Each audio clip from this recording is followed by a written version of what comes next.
Bismillahirrahmanirrahim. Alhamdulillahirabbil alamin. Allahumma shalli ala sayyidina Muhammadin wa ala alihi wa ashabihi ajmain. La haula wa la quwata illa billahil aliyyil azim. Amma ba'du.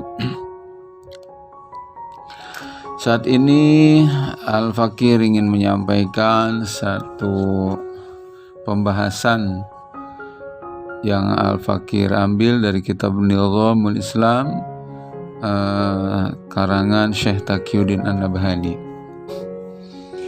di pasal Thoriqul Iman. Bismillahirrahmanirrahim. Yanhadul insanu bima indahu min fikrin anil hayati wal kauni wal insan wa an alaqatiha jami'iha bima qabla al hayati dunya wa ma ba'daha. Fakana la budda min taghyiri fikril insani al-hadir taghyiran asasiyan syamila wa ijadi fikrin akhar lahu hatta yanhadha li'anna al-fikra huwa alladhi yujidu al-mafahim anil asya'i wa yurakkizu hadhihi al-mafahim wal insan yukayyifu sulukahu fil hayat bihasbi mafahimihi anha. Bangkitnya manusia tergantung pada pemikirannya tentang kehidupan, alam semesta dan manusia, serta hubungan ketiganya dengan sesuatu yang ada sebelum ketiganya itu ada. Maksudnya dengan Allah Subhanahu wa ta'ala sebagai penciptanya, ya, dan hubungan dengan apa yang sesudahnya. Sesudahnya itu apa? Bahwa kehidupan ini akan berakhir, ya, alam ini akan berakhir. Nah, tinggal manusia berakhir dengan kematian, tapi nanti akan dibangkitkan lagi, dihidupkan lagi untuk pertanggungjawaban atas semua yang telah dilakukan, diucapkannya ketika di dunia. Nah, agar manusia mampu bangkit, harus ada perubahan mendasar dan menyeluruh terhadap pemikiran yang ada, yang rusak, ya. Tidak yakin bahwa ketiga hal tadi diciptakan oleh Allah, atau pemahaman yang rusak tentang bahwa manusia nanti akan dihidupkan kembali di alam akhirat, dengan pemahaman yang rusak. Atau punya pemahaman di dunia punya kerjaan macam-macam, padahal sesungguhnya di dunia ini untuk ibadah kepada Allah, ya. Itu harus diganti. Harus disingkirkan yang rusak, diganti dengan pemikiran lain, ya, yang sahih. Nah, ini penting sebab pemikiranlah yang akan membentuk, memperkuat pemahaman, ya, terhadap segala sesuatu. Di samping itu, manusia selalu mengatur tingkah lakunya dalam kehidupan ini sesuai dengan pemahaman terhadap kehidupan ini. Bismillahirrahmanirrahim. Famafahimul insan an syakhsin yuhibbuhu tukayyifu sulusahu famafahimul insani an syakhsin yuhibbuhu tukayyifu sulukahu nahwah ala naqidi min sulukihi ma syakhsin yubgiduhu wa indahu mafahimul bugdi anhu wa ala khilafi sulukihi ma syakhsin la ya'rifuhu wa la yujadu ladaihi ayyu mafhumin anhu. Fasulukul insani marbutun bimafahimil insan wa inda iradatina an nughayyira sulukal insan al munkhafid wa naj'alahu sulukan raqiyan la budda min an nughayyira mafhumahu liqaulihi subhanahu wa ta'ala innallaha la yughayyiru ma biqaumin hatta yughayyiru ma bi anfusihim. Sebagai contoh, ya, mafhum seseorang terhadap orang yang dia cintai itu akan membentuk perilaku yang berlawanan di saat dia berhadapan dengan orang yang dia benci. Plus pada saat yang sama perilaku dia akan berbeda juga saat berhadapan dengan orang yang tidak dia kenal sama sekali. Ya, jadi ini soal mafhum, bahwa perilaku dan sikap seseorang itu akan kebentuk karena pemahaman yang ada di dalam dirinya. Dibuatkan contoh tadi, misalnya sikap seseorang kepada orang yang dia kenal, yang dia cintai, beda dengan sikap dia terhadap orang yang banyak menyakitkan dia benci dengan dia, sikapnya beda. Nah, kepada orang yang tidak kenal sama sekali, ya, tidak dikenal kebaikannya, tidak dikenal kejahatannya, sikap dia berbeda. Nah, perilaku dia berbeda. Itulah yang dimaksud dengan pemahaman manusia akan membentuk perilaku. Oleh sebab itu, maka ketika kita menghendaki untuk berjuang melakukan kebangkitan umat, ya, manusia yang bertaraf rendah, ingin kita tinggikan dia, langkah pertama yang harus dilakukan adalah merubah pemahaman dia. Ini dikuatkan oleh firman Allah Subhanahu wa taala, innallaha la yughayyiru ma biqaumin hatta yughayyiru ma bi anfusihim. Begitu. Baik. Nah, yang dimaksud pemahaman tentang tadi, ya, kehidupan alam dan manusia itu bagaimana konkretnya? Begini maksudnya. Bismillahirrahmanirrahim. Anna wara'a hadzal kaun wal insani wal hayati khaliqan khalaqaha jami'an wa khalaqa kulla syai'in wa huwa Allah Subhanahu wa ta'ala. Yang dimaksud adalah bahwa di balik kehidupan manusia dan alam ini ada penciptanya, menciptakan semuanya tanpa kecuali. Wa huwa Allah Subhanahu wa ta'ala. Dialah Allah Subhanahu wa ta'ala. Gitu. Wa anna hadzal khaliqa awjadal asya'a minal adam. Allah Ta'ala menciptakan semuanya dari tadinya tidak ada. Wa huwa wajibul wujud. Allah Subhanahu wa ta'ala wajib adanya, mustahil tidak ada. Wa huwa ghairu makhluk.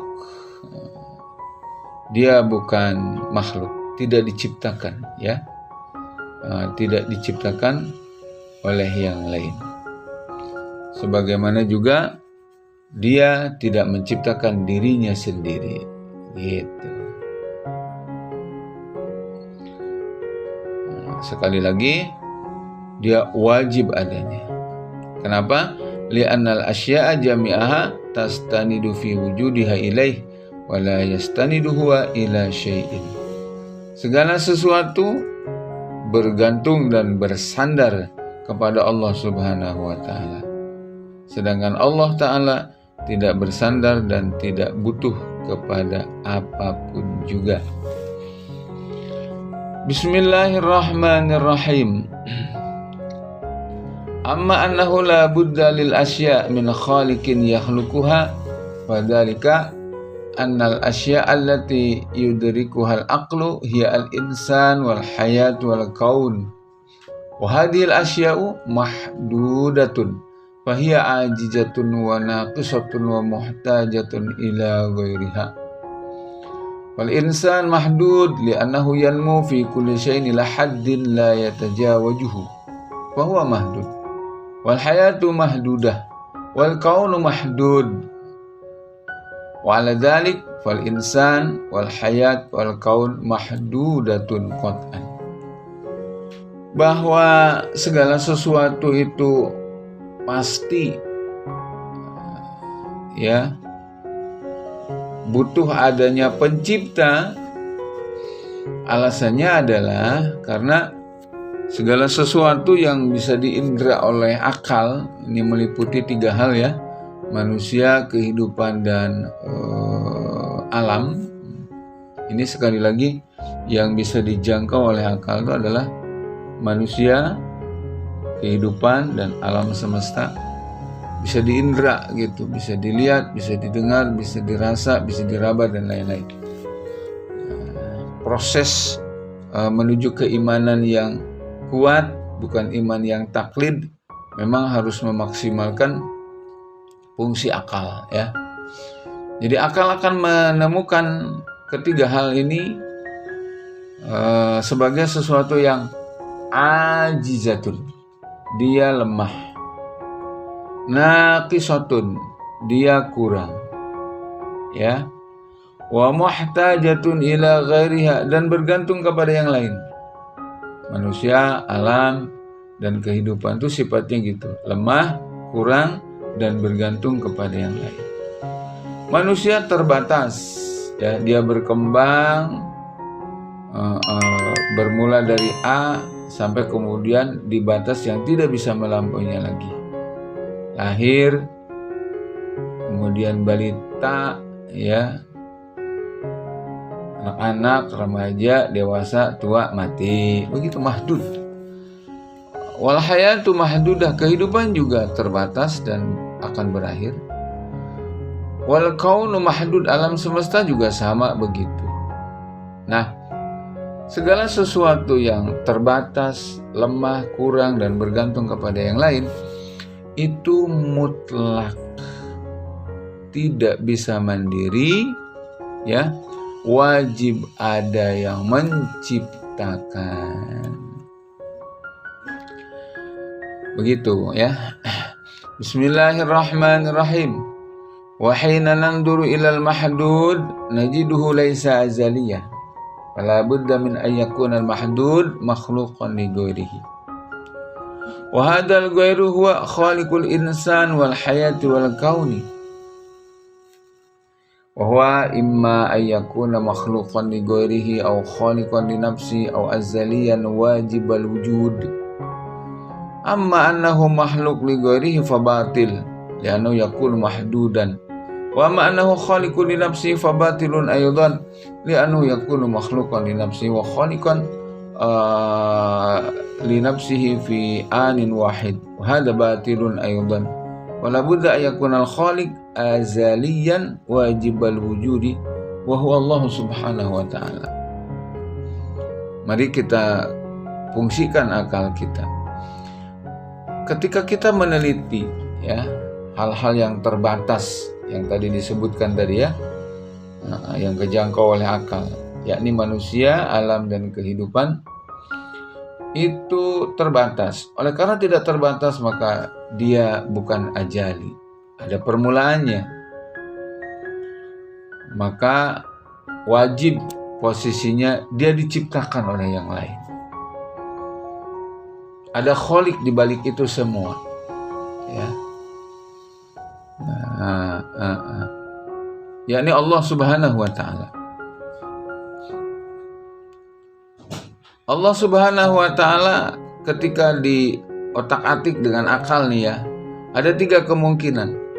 1, Allah ta'ala mutlak sebagai pencipta. Yang kedua, Allah ta'ala diciptakan oleh dirinya. Atau Allah subhanahu wa ta'ala diciptakan oleh yang lain.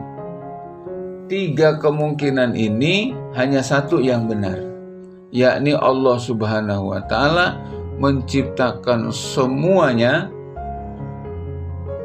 ya, itu yang benar, tidak diciptakan oleh yang lain, dan juga Allah tidak menciptakan dirinya sendiri ya. Al-Khaliq la yakhluqu syai'un, sebagai Khaliq Allah ta'ala tidak diciptakan oleh apapun. Sebagai Al-Khaliq Allah la yakhluqu nafsah, tidak menciptakan dirinya. Sebagai Al-Khaliq Allah subhanahu wa ta'ala khaliqun likulli syai', menciptakan segala sesuatu. Begitu. Bismillahirrahmanirrahim. Fanadharu ila ayyi kawkabin minal kawakib fil kaun wa ta'ammulu fi ayyi madharin min madahiril hayat wa idraku ayyi nahiyatin fil insan la yadullu dilalatan qat'iyatan ala wujudillahi ta'ala. Ketika kita menggunakan akal ini melihat dan mentafakuri bintang-bintang, juga apa yang nampak dan terjadi dalam peristiwa kehidupan. Jika manusia menggunakan akal sehatnya mentafakuri organ-organ yang ada di dalam dirinya, niscaya itu semua akan menunjukkan secara pasti akan adanya Allah Ta'ala sebagai Al-Khaliq. Pasti itu. Walidzalika najidul Qur'an al-Karim yalfitun nadhar ilal asya wa yad'ul insana li ayyanzura ilaiha wa ila ma haulaha wa ma yata'allaqu biha wa yastadillu bidzalika ala wujudillahi ta'ala. Oleh sebab itu maka kita jumpai Al-Qur'anul Karim itu ya banyak mengajak kepada manusia untuk melihat ya alam, kehidupan dan manusia itu sendiri, serta yang terkait dengannya. Diajak oleh Al-Quran, coba lihat, coba renungkan, coba pikirkan begitu. Karena dengan dilihat, direnungkan dan dipikirkan, itu mutlak nanti akan mengantarkan seseorang kepada pengakuan adanya Allah Subhanahu wa ta'ala. Id yanduru ilal asya'i kaifa annaha muhtajatun ila ghariha fayudriku min dhalika wujudallahi al-khaliq al-mudabbir idrakan qat'iyan. Ketika seseorang melihat akan ketiga hal yang terjangkau oleh akal tadi, yakni manusia, alam, dan kehidupan, bergantung kepada yang lain, tidak bisa mandiri, tidak bisa ada sendiri secara otomatis, tidak bisa beredar sendiri, menata sendiri, ada yang menciptakan dan ada yang mengatur. Nanti dengan akal sehat manusia akan menjumpainya. Siapa yang menciptakannya? Siapa yang mengaturnya? Yakni Allah Subhanahu wa ta'ala. Sebagai contoh ya, waqad waradat mi'atul ayat fi hadzal ma'na. Qala Allah Ta'ala fi surati Al-Imran, inna fi khalqis samawati wal ardi wa ikhtilafil laili wan nahar la ayatin liulil albab. Ya, ada banyak ratusan ayat bicara tentang makna ini.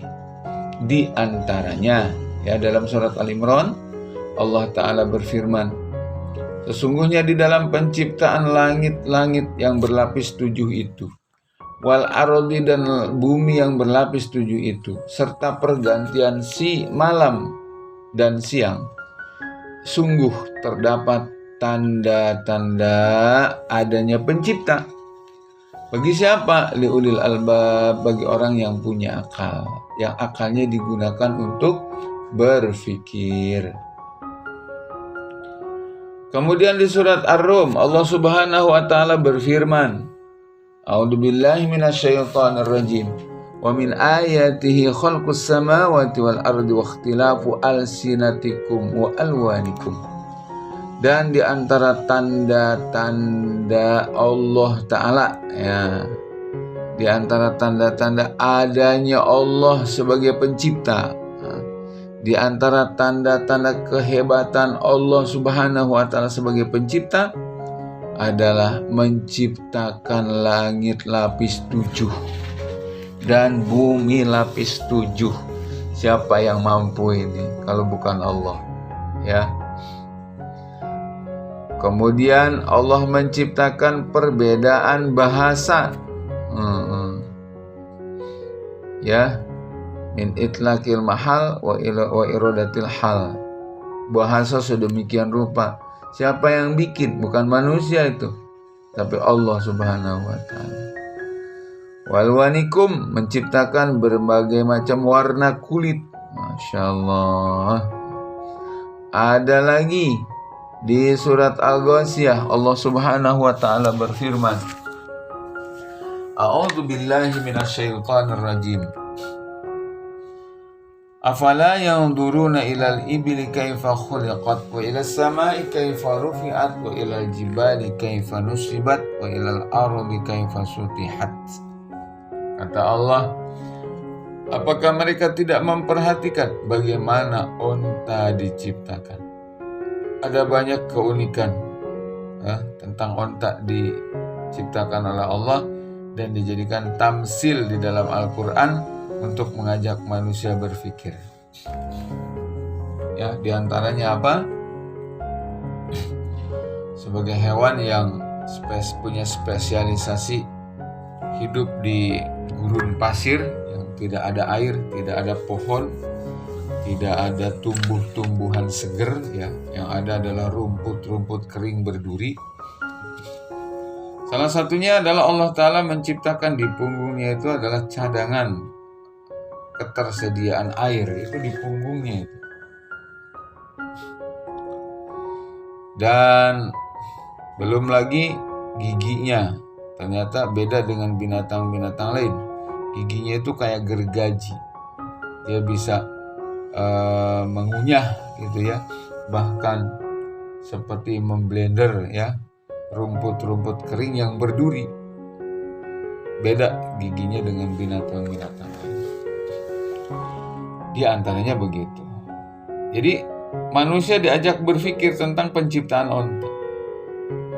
Dan kepada penciptaan langit juga manusia diajak berpikir oleh Allah. Perhatikan langit, perhatikan gunung, bagaimana dihamparkan, ditancapkan. Dan terhadap penciptaan bumi, bagaimana dihamparkan, dan lain-lain. Ila ghairi dzalik minal ayatil lati tad'ul insan li ayyandura an-nadratal amiqata ilal asya'i wa ma haulaha wa ma yata'allaqu biha. Dan ayat-ayat lain ya yang amat sangat banyak yang mengajak manusia, menyeru manusia agar gunakan akalnya ya, renungkan secara mendalam. Dengan itu kemudian yastadillu bidzalik ala wujudil khaliq al-mudabbir, sampai nanti mengantarkan kepada satu kesimpulan bahwa di balik ini semua ada Tuhan ya, Al-Khaliq, Maha Pencipta, Al-Mudabbir, Maha Pengatur. Siapa dia? La ilaha illallah, tidak ada Tuhan selain Allah. Dialah Allah Subhanahu wa ta'ala. Hatta yakuna imanuhu billah imanan rasikhan an aqlin wa bayyinah. Ini wajib, ini cara mengimani Allah Subhanahu wa ta'ala dengan banyak mengoptimalkan fungsi akal ya, melihat, berpikir, merenung ya, begitu. Ya, tentu mengoptimalkan akal dalam rangka untuk menuju keimanan kepada Allah adalah terhadap segala sesuatu yang memang terjangkau oleh akal. Apa itu? Manusia, alam semesta, dan kehidupan. Gunakan akal. Ada nanti mengimani sesuatu tapi tidak akan terjangkau oleh akal karena sifatnya gaib ya. Mengimani surga, mengimani neraka, mengimani malaikat, segala macam. Gimana cara imannya? Nanti menggunakan thoriqoh, metode taslim, percaya gitu ya. Jadi untuk sekali lagi, cara kita untuk mendapatkan keimanan yang kuat, yang tegak di atas kekuatan argumentasi, fakta, dan kekuatan akal untuk hal-hal yang memang terjangkau oleh akal. Ranahnya ranah meliputi 3 hal ya, alam, manusia, dan kehidupan. Untuk di luar yang terjangkau oleh akal, nanti memfungsikan apa? Keimanan untuk taslim ya. Insya Allah pemirsa rahimakumullah, pembahasan kita akan bersambung. Sekali lagi bersambung. Selamat mengikuti episode selanjutnya. Terima kasih. Wallahu a'lam bishawab. Assalamualaikum warahmatullahi wabarakatuh.